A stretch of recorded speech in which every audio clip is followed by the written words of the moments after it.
अज खैर दे बदल बनता बिन ओ रब पाक करे मी वस पोही दी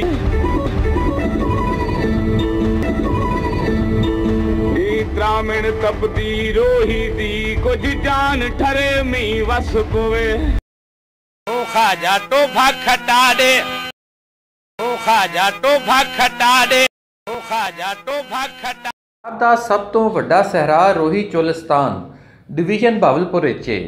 ਇਹ ਪਾਕਿਸਤਾਨ ਤੇ ਇੰਡੀਆ ਦੇ ਬਾਰਡਰ ਦੇ ਨਾਲ ਲੱਗਦਾ ਹੈ, ਜਿਹੜਾ ਕੋਈ 60 ਲੱਖ ਕਿੱਲੇ ਰਕਬੇ ਤੇ ਖਿਲਰਿਆ ਹੋਇਆ ਹੈ। ਇਸ ਦੀ ਕੁੱਲ ਆਬਾਦੀ ਪੌਣੇ 3 ਲੱਖ ਹੈ, ਜਿਨ੍ਹਾਂ ਦੀਆਂ ਭੇਡਾਂ, ਬੱਕਰੀਆਂ, ਗਾਵਾਂ ਤੇ ਊਠਾਂ ਦੀ ਗਿਣਤੀ 15 ਲੱਖ ਹੈ ਤੇ ਚਨਕਾਰੇ ਹਿਰਨ ਵੀ ਇੱਥੇ ਬਥੇਰੇ ਹੁੰਦੇ ਨੇ।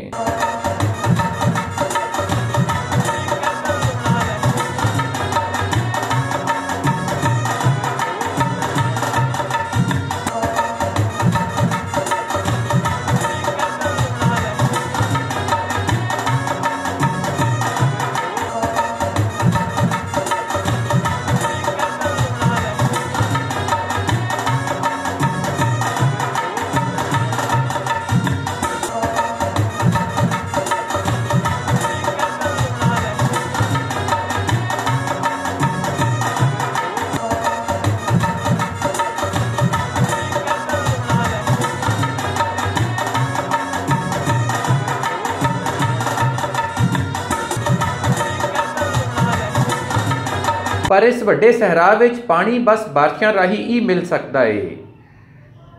मींह दा पानी टोबियां विच इकट्ठा हो जाता है।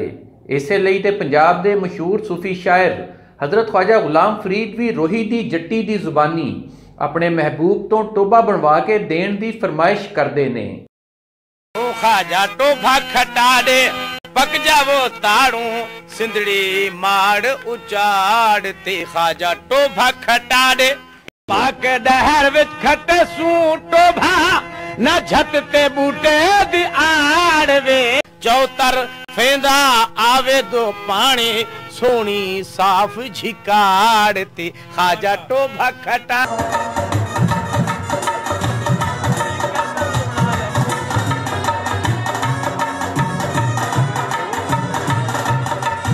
टोबे सुकदे ही रोही वासी बारिश दी उड़ीक ला लैंदे ने। रोही वासियां दी खुशी दा वड्डा नाम बारिश है। अज खैर दे बदल बनता बिन ओ रब पाक करे मी वस पोवे ग्रामीण तपदी रोही दी कुछ जान ठरे मी वस पोवे। मींह पएगा ते फेरी रोही दे टोबे पानी नाल भरनगे ते उन्हां दे माल पशु नूं पानी पीण नूं भी लभ जाएगा ते नाल ही इत्थे हर पासे हरियाली भी हो जाएगी ते उन्हां दे डंगर अपना ढिड भी भर सकणगे ते हर पासे रोही दे विच रौनक लग जाएगी।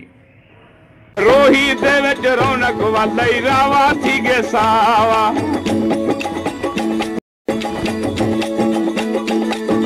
आ मेरा परदेसी छेड़ू होंदा माल वलावा। रोही चोलिस्तान दे टिब्बे अपने विच खास रुमानियत भी लुकाई बैठे ने, पर इस नूं हर कोई देख नहीं सकता। इसलिए रोही दे बारे ही पंजाब दे मशहूर सूफी शायर हज़रत ख्वाजा गुलाम फरीद लिख गए ने, विच रोही दे रहिंदियां नाजुक नाजुक जट्टियां।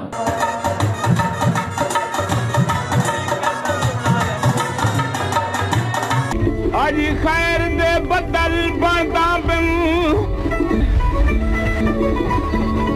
ओ रब पाक करे मी वस पोवे